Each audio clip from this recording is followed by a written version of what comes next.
नमस्कार प्यारे बच्चों, स्वागत आप सभी का आपके अपने YouTube चैनल में। तो आज के इस वीडियो में मैं आपको अर्धवार्षिक परीक्षा 2022-23 कक्षा 12 भूगोल का एक ऐसा पेपर देने वाला हूं जो आपके इस बार अर्धवार्षिक परीक्षा 2022-23 में आने वाला है।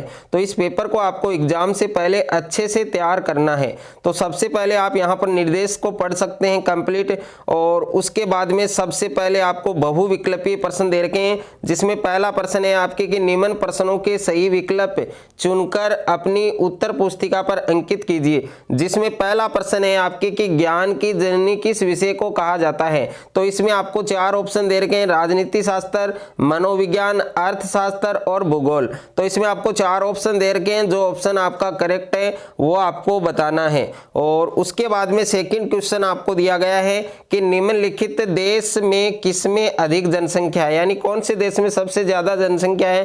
तो इसमें जो ऑप्शन दे रखा है, रूस दे रखा है और यूएसए दे रखा है, ऑस्ट्रेलिया दे रखा है और ब्राजील दे रखा है। तो इसमें कौन सा देश है जिसमें सबसे ज्यादा जनसंख्या है। और उसके बाद में तीसरा प्रश्न है आपकी कि निम्नलिखित में कौन सी एक बागाली फसल नहीं है, जिसमें रबड़ दे रखा है, कहवा दे रखा है, चाय दे रखी है और मक्का दे रखी है। तो जो ऑप्शन आपका करेक्ट है वो आपको लिखना है।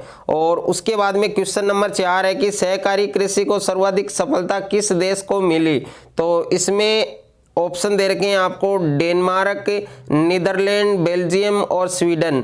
और उसके बाद में पांचवा प्रश्न है आपके कि निम्न राज्यों में कौन सा एक समूह भारत में विशालतम भाषाई समूह है, जिसमें चीनी तिब्बती दे रखा है, भारतीय आर्य दे रखा है और ऑस्ट्रिक दे रखा है और द्रविड़ दे रखा है। और छठा प्रश्न है आपके कि सामाजिक प्रवास के कितने रूप हैं। तो इसमें 2 रूप दे रखे हैं, 3 और 4 और 5। तो कितने रूप हैं, करेक्ट आंसर आपको बताना है। और सातवां प्रश्न है कि परिवहन नगर का उदाहरण है। तो परिवहन नगर का जो उदाहरण है वो आपको बताना है। तो इसमें रानीगंज दे रखा है, अमृतसर दे रखा है, मनाली दे रखा है और मुंबई दे रखा है। तो जो ऑप्शन आपका करेक्ट है वो आपको बताना है। और आठवां प्रश्न है आपके कि निम्नलिखित में कौन सा पर्यटन नगर है, जिसमें दिल्ली है और चंडीगढ़ है और प्रयागराज है और नैनीताल है। तो जो ऑप्शन आपका सही है वो आपको लिखना है। उसके बाद में अति लघुत्तरीय प्रश्न दे रखे हैं, जिसमें प्रश्न संख्या 9 है कि मानव भूगोल को परिभाषित कीजिए। सबसे वेरी इंपॉर्टेंट क्वेश्चन है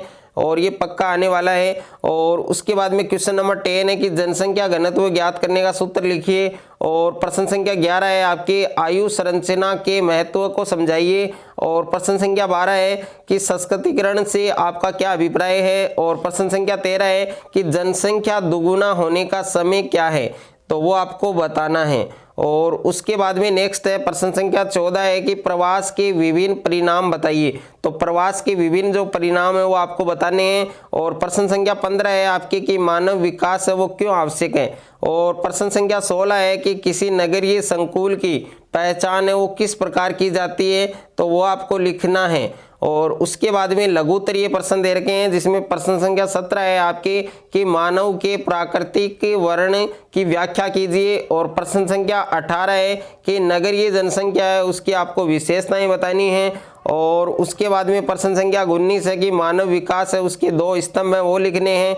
और प्रश्न संख्या 20 है आपके कि स्थानांतरणशील कृषि है उसकी जो प्रमुख विशेषताएं हैं, प्रमुख गुण है वो आपको बताने हैं। और प्रश्न संख्या 21 है कि स्त्रियों की निम्न सहभागिता के प्रमुख जो कारण हैं उनको आपको समझाना है। और प्रश्न संख्या 22 है कि प्रवास के सांस्कृतिक प्रभाव बताने हैं। और प्रश्न संख्या 23 है कि पर्यावरण पर जनसंख्या का प्रभाव है वो आपको लिखना है। और उसके बाद में प्रश्न संख्या 24 है आपके कि भारत में नगरीय अधिवासों के प्रकारों का वर्णन कीजिए। तो भारत में जो नगरीय अधिवास हैं उनके प्रकार हैं उनका आपको वर्णन करना है। उसके बाद में विस्तृत उत्तरीय प्रश्न दे रखे हैं, जिसमें प्रश्न संख्या 25 है कि विश्व में जनसंख्या के वितरण और घनत्व को प्रभावित करने वाले जो कारक हैं उनकी आपको विवेचना करनी है। और अथवा में प्रश्न है कि मानव विकास शब्द से आपका क्या अभिप्राय है, यह आपको समझाना है। और उसके बाद में प्रश्न संख्या 26 है आपके कि भारत में जनसंख्या के असमान वितरण के कारणों का वर्णन कीजिए। और अथवा में प्रश्न है कि भारत में आदिवासी जनसंख्या के प्रमुख क्षेत्रों का उल्लेख कीजिए और उनकी वातावरणीय समस्याओं का विवरण दीजिए। और ये है मानचित्र संबंधी प्रश्न, जिसमें प्रश्न संख्या 27 है कि भारत के दिए गए मानचित्र में निम्नांकित को उपयुक्त चिन्हों द्वारा दर्शाइए और उनके नाम भी लिखिए। जिसमें पहला है भारत की चाय उत्पादक का सबसे बड़ा राज्य, और दूसरा है सतपुड़ा पर्वत श्रेणी, और तीसरा है अरब सागर, और चौथा है आपके कोयम्बटूर, और पांचवा है मैंगनीज उत्पादन का प्रमुख राज्य। और उसके बाद में प्रश्न संख्या 28 है आपके कि संसार के दिए गए रेखा मानचित्र में निम्नलिखित को उपयुक्त चिन्हों के द्वारा दर्शाइए और उनके नाम भी लिखिए। जिसमें पहला है कि वह क्षेत्र जहां जनसंख्या घनत्व 200 से ज्यादा है, और दूसरा है नीदरलैंड, और तीसरा है एशिया का विस्तृत अनाज कृषि क्षेत्र, और चौथा है जापान का सबसे बड़ा नगर, और पांचवा है ऑस्ट्रेलिया का एक प्रमुख वायु पतन।